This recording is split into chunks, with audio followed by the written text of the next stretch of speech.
Hi friends, ಇವತ್ತು calcium protein rich ಆಗಿರ್ತಕ್ಕಂತಹ ಒಂದು natural booster ಈ ಡ್ರೈ ಫ್ರೂಟ್ಸ್ ಲಡ್ಡುವನ್ನು ಹೇಗೆ ಮಾಡೋದು ಅಂಥೇಳಿ ನೋಡ್ಕೊಳ್ಳೋಣ. ತುಂಬಾ ಒಳ್ಳೆಯದು ಹೆಲ್ತಿಗೆ. ಈಗ ಬ್ಯಾಕ್ ಪೇನು, ನೀ ಪೇನು ಎಲ್ಲ ಇರೋದೆಲ್ಲ ಆದಷ್ಟು ಕಡಿಮೆ ಆಗುತ್ತೆ. ನಿಮಗೆ ಶುಗರು, ಬ್ಲಡ್ ಲೆವೆಲ್ ಕೂಡ ಕಡಿಮೆ ಆಗುತ್ತೆ. ಯಾವುದೇ ಸಕ್ಕರೆ ಹಾಗೆ ಬೆಲ್ಲವನ್ನು ಉಪಯೋಗಿಸ್ತೇ ಈ ಲಡ್ಡುವನ್ನು ನಾವು ಮಾಡ್ಕೊಳ್ಬೋದು. ಸಖತ್ ಟೇಸ್ಟಿ ಹಾಗೆ ಸಖತ್ ಹೆಲ್ತಿ. ನಾನಿಲ್ಲಿ ಒಂದು 100 ಗ್ರಾಮ್ ಬಾದಾಮಿಯನ್ನು ತೊಗೊತಾ ಇದ್ದೀನಿ. ಬಾದಾಮಿಯನ್ನು ಜಾಸ್ತಿ ತೊಗೊಂಡಿದ್ದೀನಿ. ಹಾಗೆ ಒಂದು 50 ಗ್ರಾಮ್ ಗೋಡಂಬಿಯನ್ನು ತೊಗೊಳ್ಬೇಕಾಗತ್ತೆ. ಇಲ್ಲಿ ಒಂದು 20ರಿಂದ 30 ಗ್ರಾಮ್ ವಾಲ್ನಟ್ಸನ್ನು ತೊಗೊಳ್ಳಿ. ಒಂದು 50 ಗ್ರಾಮ್ ಪಿಸ್ತಾವನ್ನು ತೊಗೊಂಡಿದ್ದೀನಿ. ಹಾಗೆ ಒಂದು 50 ಗ್ರಾಮ್ ಒಣ ದ್ರಾಕ್ಷಿ, ಹಾಗೆ ಒಂದು 25 ಗ್ರಾಮ್ ಪಂಪ್ಕಿನ್ ಸೀಡ್ಸ್, ಸಿಹಿಗುಂಬಳಕಾಯಿ ಕಾಳು, ಹಾಗೆ ಸೂರ್ಯಕಾಂತಿ ಬೀಜ ಒಂದು 50 ಗ್ರಾಮ್, ಹಾಗೆ 1 ಕಪ್ ಕೊಬ್ಬರಿಯನ್ನು ಚಿಕ್ಕದಾಗಿ ತುರಿದಿಟ್ಕೊಂಡಿದ್ದೀನಿ.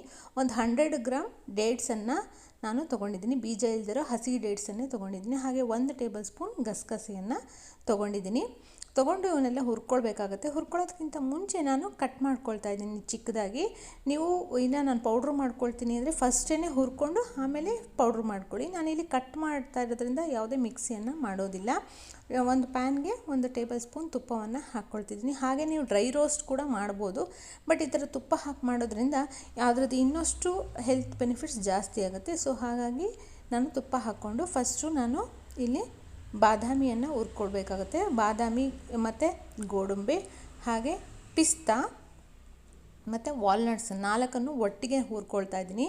ಹುರ್ಕೊಳ್ಬೇಕಾದ್ರೆ ಲೋ ಫ್ಲೇಮನ್ನೇ ಇಟ್ಕೊಳ್ಳಿ. ಹೈ ಫ್ಲೇಮ್ ಯಾವುದೇ ಕಾರಣಕ್ಕೂ ಇಟ್ಕೊಳ್ಬೇಡಿ. ಆ ಲೋ ಫ್ಲೇಮಲ್ಲೇ ಅದು ಕ್ರಂಚಿ ಆಗಬೇಕು, ಕರುಮ್ ಅನ್ನಬೇಕು. ಅಲ್ಲಿ ತನಕ ನೀವು ಒಂದು 5ರಿಂದ 6 ನಿಮಿಷ ಹುರ್ಕೊಳ್ಬೇಕಾಗತ್ತೆ. ಹೀಗೆ ಉರಿಬೇಕಾದ್ರೆ ಅದು ಆಯಿತು, ರೋಸ್ಟ್ ಆಯಿತು ಅಂದಮೇಲೆ ನಿಮಗೆ ಗಮ್ಮಂತ ಅರೋಮಾ ಬರುತ್ತೆ, ಗಮ್ಮಂತ ಪರಿಮಳ ಬರುತ್ತೆ. ಅಲ್ಲಿ ತನಕ ಕೂಡ ನೀವು ಇದನ್ನು ಹುರ್ಕೊಳ್ಬೇಕಾಗತ್ತೆ. ಒಂದು 6 ನಿಮಿಷ ತೊಗೊಳುತ್ತೆ, 6ರಿಂದ 7 ನಿಮಿಷ ಹುರ್ಕೊಳ್ಳೋಕ್ಕೆ ತೊಗೊಳುತ್ತೆ. ಈಗ ಇದಾಗಿದೆ, ಹುರ್ಕೊಂಡಿದ್ದೀನಿ, ಒಟ್ಟಿಗೆ ಹುರ್ಕೊಂಡಿದ್ದೀನಿ. ಈಗ ನೆಕ್ಸ್ಟು ಇನ್ನೊಂದು 1/4 ಟೇಬಲ್ ಸ್ಪೂನ್ ತುಪ್ಪವನ್ನು ಹಾಕ್ಕೊಳ್ಬೇಕಾಗತ್ತೆ. ತುಪ್ಪವನ್ನು ಹಾಕ್ಕೊಂಡು ದ್ರಾಕ್ಷಿಯನ್ನು ಹಾಕ್ಕೊಳ್ತಿದ್ದೀನಿ. ನೀವು ಬೇಕು ಅಂತಂದರೆ ಇಲ್ಲಿ ಅಂಜೀರ ಕೂಡ ಹಾಕ್ಕೊಳ್ಬೋದು. ನಾನು ದ್ರಾಕ್ಷಿಯನ್ನು ಹಾಕ್ಕೊಂಡಿದ್ದೀನಿ, ಒಂದು 25 ಗ್ರಾಮ್ ದ್ರಾಕ್ಷಿಯನ್ನು ಹಾಕ್ಕೊಂಡಿದ್ದೀನಿ. ದ್ರಾಕ್ಷಿ ಆಗಿದೆ ನೋಡ್ಬೋದು ಇಲ್ಲಿ. ಇದು ಉಬ್ಬಬೇಕು ಅಥವಾ ಫುಲ್ ಎಣ್ಣೆಲಿ ಕರೆದಿರೋ ಥರ ಆಗಬೇಕು ಅಂತೇನಿಲ್ಲ, ಅದು ನೀಟಾಗಿ ಆಗಿದೆ ನೋಡಿ. ಆದ ತಕ್ಷಣ ಅದು ಸ್ವಲ್ಪ ದಪ್ಪ ಆಗುತ್ತೆ ದ್ರಾಕ್ಷಿನ ಹುರ್ಕೊಂಡಿದ್ದೀನಿ. ನೆಕ್ಸ್ಟ್ ಇನ್ನೊಂದು 1/4 ಟೇಬಲ್ ಸ್ಪೂನ್ ತುಪ್ಪವನ್ನು ಹಾಕ್ಕೊಂಡು ಇಲ್ಲಿ ಸಿಹಿ ಕುಂಬಳಕಾಯಿ ಬೀಜ ಹಾಗೆ ಸೂರ್ಯಕಾಂತಿ ಬೀಜವನ್ನು 1 ನಿಮಿಷ ಫಸ್ಟು ಫ್ರೈ ಮಾಡ್ಕೊಳ್ಬೇಕಾಗುತ್ತೆ. ಪಂಪ್ಕಿನ್ ಸೀಡ್ಸು ಹಾಗೆ ಸನ್ಫ್ಲವರ್ ಸೀಡ್ಸು 1 ನಿಮಿಷ ಹುರ್ಕೊಂಡ್ಮೇಲೆ ಇದಕ್ಕೇ ನಾವು ಕೊಬ್ಬರಿಯನ್ನು ಆ್ಯಡ್ ಮಾಡ್ಕೊಳ್ಬೇಕಾಗತ್ತೆ. ಫಸ್ಟ್ ಇದನ್ನು ಲೋ ಫ್ಲೇಮಲ್ಲಿ 1 ನಿಮಿಷ ಹುರ್ಕೊಳ್ಳಿ. ಈಗ ತುರಿದಿಟ್ಟಿರೋ ಕೊಬ್ಬರಿಯನ್ನು ಸೇರಿಸ್ಕೊಳ್ತಾ ಇದ್ದೀನಿ. ಹಾಗೆ ಗಸಗಸೆಯನ್ನು ಕೂಡ ಇದೇ ಟೈಮಲ್ಲೇ ಹಾಕ್ಕೊಳ್ತಾ ಇದ್ದೀನಿ. 1 ಟೇಬಲ್ ಸ್ಪೂನ್ ಗಸಗಸೆಯನ್ನು ಹಾಕ್ಕೊಳ್ಳಿ, ಬೇಡ ಅಂದರೆ ಸ್ಕಿಪ್ ಮಾಡ್ಕೊಳ್ಳಿ. ಈಗ ಇದನ್ನು ಮತ್ತೆ ಇನ್ನೊಂದು ನಿಮಿಷ ಲೋ ಫ್ಲೇಮಲ್ಲೇ ಫ್ರೈ ಮಾಡಬೇಕು. ಕೊಬ್ಬರಿ ಗಮ್ಮಂತ ಸ್ಮೆಲ್ ಬರುತ್ತೆ. ಸ್ಮೆಲ್ ಬಂದಮೇಲೆ ಆಗಿದೆ ಅಂಥೇಳಿ ಫ್ಲೇಮನ್ನು ನೀವು ಕಡಿಮೆ ಮಾಡ್ಕೊಳ್ಬೇಕಾಗತ್ತೆ. ಇದು ಕೊಬ್ಬರಿ ಎಲ್ಲ ಇವಾಗ ಆಗಿದೆ. ಕೊಬ್ಬರಿ, ಪಂಪ್ಕಿನ್ ಸೀಡ್ಸ್ ಎಲ್ಲ ಚೆನ್ನಾಗಿ ಡ್ರೈ ಆಗಿದೆ. ಈಗ ಇದನ್ನು ಎತ್ತಿಟ್ಕೊಂಡು ಮತ್ತೆ ಇನ್ನೊಂದು 1-1.5 ಟೇಬಲ್ ಸ್ಪೂನ್ ತುಪ್ಪವನ್ನು ಹಾಕ್ಕೊಂಡು ಖರ್ಜೂರವನ್ನು, ಹಸಿ ಡೇಟ್ಸನ್ನು ನೀವು ಮಿಕ್ಸಿ ಮಾಡ್ಕೊಳ್ಬೇಕಾಗತ್ತೆ. ಮಿಕ್ಸಿ ಮಾಡಿಕೊಂಡು ಈ ಥರ ಸ್ವಲ್ಪ 1 ನಿಮಿಷ ತುಪ್ಪದಲ್ಲಿ ಫ್ರೈ ಮಾಡ್ಕೊಳ್ಬೇಕಾಗತ್ತೆ. ನೀವು ಮಿಕ್ಸಿ ಮಾಡ್ಕೊಳ್ಬೇಕಾದ್ರೆ ನೀರನ್ನು ಹಾಕ್ಕೊಳ್ಬಾರ್ದು, ಹಾಗೆಯೇ ಮಿಕ್ಸಿ ಮಾಡ್ಕೊಳ್ಬೇಕು. ಬಟ್ ಮಿಕ್ಸಿ ಮಾಡ್ಕೊಳ್ಳೋಕೆ ಸ್ವಲ್ಪ ಕಷ್ಟ ಆಗುತ್ತೆ, ಯಾಕೆಂದರೆ ಅದು ತುಂಬ ಗಟ್ಟಿ ಇರೋದ್ರಿಂದ. ಈಗ 1 ನಿಮಿಷ ತುಪ್ಪದಲ್ಲಿ ಅದು ಫ್ರೈ ಆದಮೇಲೆ ಹುರಿದಿಟ್ಕೊಂಡಿರೋ ಎಲ್ಲ ಡ್ರೈ ಫ್ರೂಟ್ಸನ್ನು ಸೇರಿಸ್ಕೊಳ್ಬೇಕಾಗತ್ತೆ.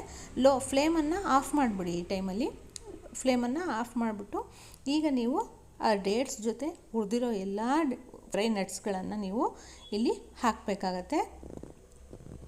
ಹಾಕ್ಬಿಟ್ಟು ನೀಟಾಗಿ ಒಂದು ಚಿಕ್ಕ ಸ್ಪೂನನ್ನು ತೊಗೊಂಡು ಒತ್ತಿ ಮಿಕ್ಸ್ ಮಾಡ್ಕೊಳ್ಳಿ. ನಿಮಗೆ ನೋಡೋದಕ್ಕೆ ಡೇಟ್ಸು ಸ್ವಲ್ಪನೇ ಕಾಣಿಸ್ಬೋದು, ಬರೀ ನಟ್ಸೇ ಜಾಸ್ತಿ ಇದೆ ಅಂತೇಳಿ ಅಂದ್ಕೊಳ್ಬೋದು. ಬಟ್ ಅದು ಕರೆಕ್ಟ್ ಆಗುತ್ತೆ. ನಿಮಗೆ ಫುಲ್ ಕೆಳಗಡೆ ಇಟ್ಕೊಂಡು ಕೈಯಲ್ಲಿ ಒತ್ತೊತ್ಕೊಂಡು ನೀಟಾಗಿ 1 ಟೇಬಲ್ ಸ್ಪೂನಲ್ಲಿ ಅದನ್ನು ಪ್ರೆಸ್ ಮಾಡಿ ನೋಡಿ.